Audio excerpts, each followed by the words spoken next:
9। कल हमने गिल्लू कहानी लगभग समाप्त कर ही लिया था। थोड़ा बहुत एक हिस्सा बच रहा है, वो आज मैं आपको कराऊंगी। ये है गिल्लू और लेखिका महादेवी वर्मा, इनके द्वारा रचित है ये कहानी। तो जिसके साथ लेखिका का काफ़ी अफेक्शन रहता है, वो लेखिका ने आपको इस कहानी में बताया है। तो मैं कल कहाँ थी कि जब लेखिका बीमार हो जाती है तो मेरी अवस्था में वह तकिए पर सिरहाने बैठकर अपने नन्हे नन्हे पंजों से मेरे सिर और बालों को इतने हौले हौले सहलाता रहता कि उसका हटना एक परिचारिका के हटने के समान लगता। तो कुछ सेविका के प्रकार ही वह सेवा कर रहा था लेखिका के लिए। वो कुछ खास तो नहीं कर पाया, परंतु सिर सहलाने का काम कर रहा था। काफ़ी छोटा सा जीव है गिल्लू, उसने सिर सहलाने का काम किया और जब वो हटता तो लेखिका को लगता जैसे उसकी सेविका हट गई है उसके सामने। गर्मियों में जब मैं दोपहर में काम करती रहती तो गिल्लू ना बाहर जाता ना अपने झूले में बैठता।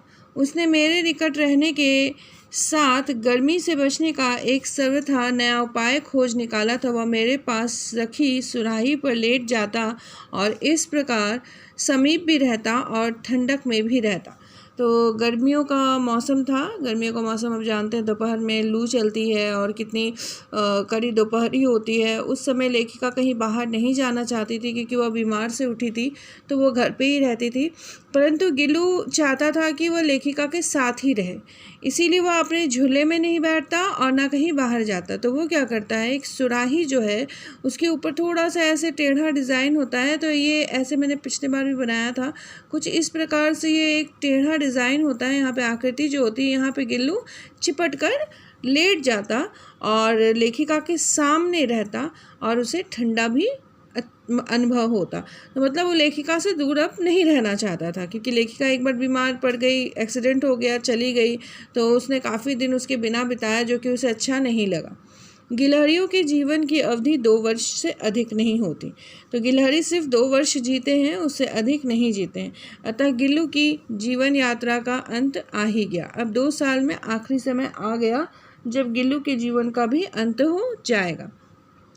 दिन भर उसने न कुछ खाया और न वह बाहर गया। उस दिन उसे बिल्कुल भी अच्छा नहीं लग रहा था, जिस दिन उसकी मृत्यु हुई थी।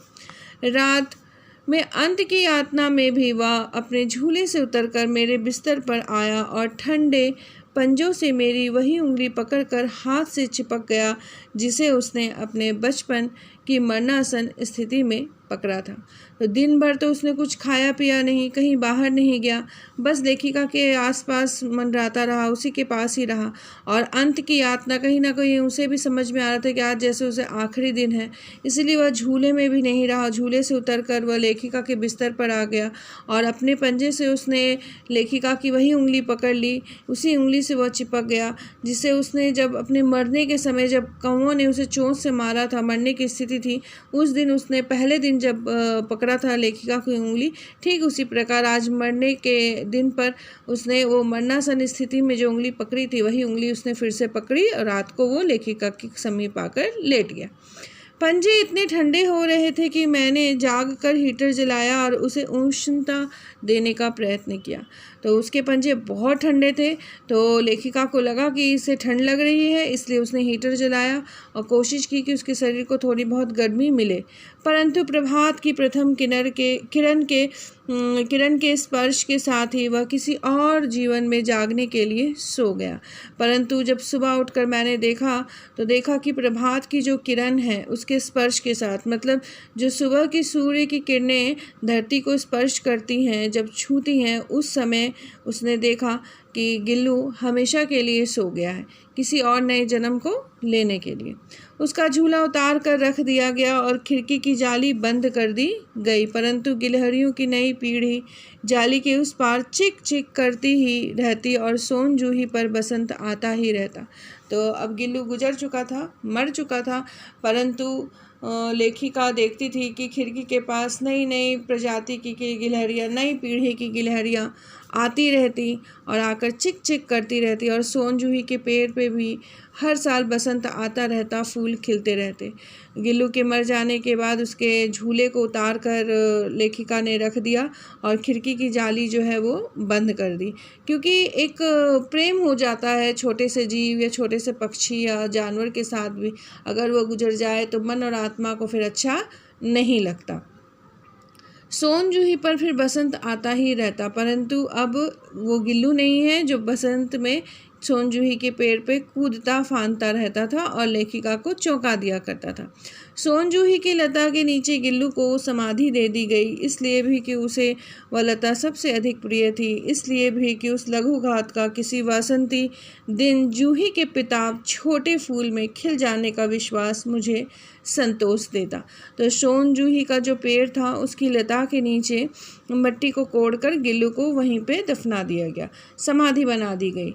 इसलिए कारण यह था कि उस लता को जो है, उस सोन जूही के पेड़ की उस लता को गिल्लू बहुत पसंद करता था, और इसलिए भी कि ऐसा लगता था कि वो छोटा सा जो जीव है, लेखिका को ऐसा लगता था मन में कि वो छोटा सा जीव लघु घात किसी भी वसंत में जूही के पिताब, जूही के जो पीले वाले फूल हैं उसके रूप में खिल जाएगा और मुझे संतोष देगा। कहीं ना कहीं लेखिका को यह एहसास होता कि इस फूल के रूप में गिल्लू का जन्म हुआ है और गिल्लू को वो देखकर अंदर ही अंदर संतोष करती है। अब आ जाते हैं हम अपने प्रश्न उत्तर पे। बोध प्रश्न आपको कुल संख्या 9 दी गई है।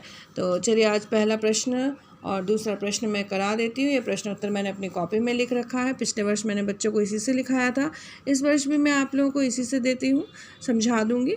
प्रश्न संख्या 1, सोन जूही में लगी पीली कली को देख लेखिका के मन में कौन से विचार उमड़ने लगे। तो सोन जूही के पेड़ को जब लेखिका ने देखा, उसमें पीली कलियां लगी हुई थी, उसे देख करके लेखिका के मन में कैसे कैसे विचार आ रहे थे आपको वो बताना है। चाहे तो पॉइंट्स में लिखें, चाहे तो आप पैराग्राफ में लिखें, आपको जैसा उचित लगे। बस आपको आंसर जो मैंने लिखा है उसी प्रकार लिखना है। सोन जूही में लगी पीली कली को देखकर लेखिका के मन में अनायास ही उस छोटे जीव गिल्लू का स्मरण हो आया, जो लताओं की सघन हरियाली में छिप जाता और लेखिका के कंधे पर कूदकर उसे चौंका देता। तो जब लेखिका सोन जूही के लताओं से पीले रंग का फूल तोड़ने के लिए आती, उस समय गिल्लू उन लताओं की घनी हरियाली में छिप जाता था और अचानक ही निकलकर जो लेखिका है उसके कंधे पर कूद जाता और उसे चौंका दिया करता, और लेखिका उससे चौंक जाती थी, जैसे डर जाती थी। तो सोन जूही के पौधे को देखकर लेखिका को यही सब याद आने लगता है कि किस प्रकार गिल्लू उसे डरा दिया करता था, क्योंकि गिल्लू के मृत्यु के बाद वो मर गया जब, तब लेखिका को उसकी बहुत याद आती है और लेखिका बार बार उसको स्मरण करती है, उस गिल्लू को याद करती है।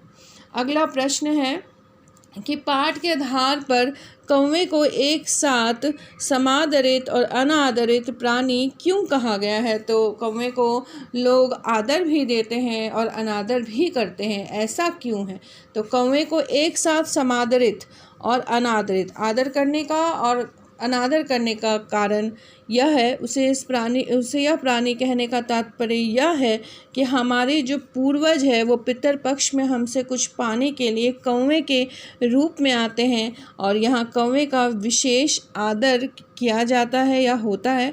वहीं दूसरी तरफ हम कौवा और उसके काँव काँव करने को अवमानना के अर्थ में भी प्रयुक्त करते हैं। जब कौवा काँव काँव करता है तो हमें वो चीज़ बिल्कुल अच्छी नहीं लगती, हम कौवे को उड़ा देते हैं, क्योंकि उसकी जो कर्कश ध्वनि है वो हमें बिल्कुल पसंद नहीं आती। तो कौवा कहीं समादरित होता है और कहीं अनादरित होता है। समादरित होने का कारण भी है, देखिए कि जब पूर्वज हमारे पास आते हैं पितर पक्ष में, तो वो हमसे खाना खाने या हमसे कुछ लेने के लिए किस रूप में आते हैं, वो कौवे के रूप में आते हैं। तो हम वहाँ पे कौवे का आदर करते हैं, खाना रखते हैं छत पे तो देखते कौवा आया नहीं आया, खाया या नहीं खाया। लेकिन यही कौवा जब छत पर बैठकर जोर जोर से अपने कर्कश का ध्वनि से काएँ काएँ करता है तो हमें ये चीज़ बिल्कुल अच्छी नहीं लगती है। फिर हम उसकी अवमानना करते हैं, मतलब हम उसको अवहेलना करते हैं, अपमानित करते हैं कि हटो यहाँ से, भागो यहाँ से, उड़ो यहाँ से, यहाँ बैठ के काँव काँव मत करो। तो इस प्रकार से कौवे को एक जगह में आदर भी दिया जाता है और दूसरी जगह में उसको अनादर भी किया जाता है। तो इसमें कुल मिलाकर 9 प्रश्न हैं। आज मैंने आपको 1 और 2 करा दिया है, बाकी के प्रश्न मैं आपको अगले वाले वीडियो में समझाऊंगी और इसके फ़ोटोज़ मैं आपको भेज दूंगी। आप सारे प्रश्न उत्तर अपनी कॉपी में लिख लीजिएगा। मैंने कुल मिलाकर जितने प्रश्न हैं उतने लिख दिए हैं। 9 प्रश्न संख्या है, 9 लिख दिए हैं। ये अगर आपसे पूछे जाएंगे तो 3 से 4 अंकों के लिए पूछे जाएंगे। आप इसे लिख के याद कीजिएगा। धन्यवाद। क्लास 9।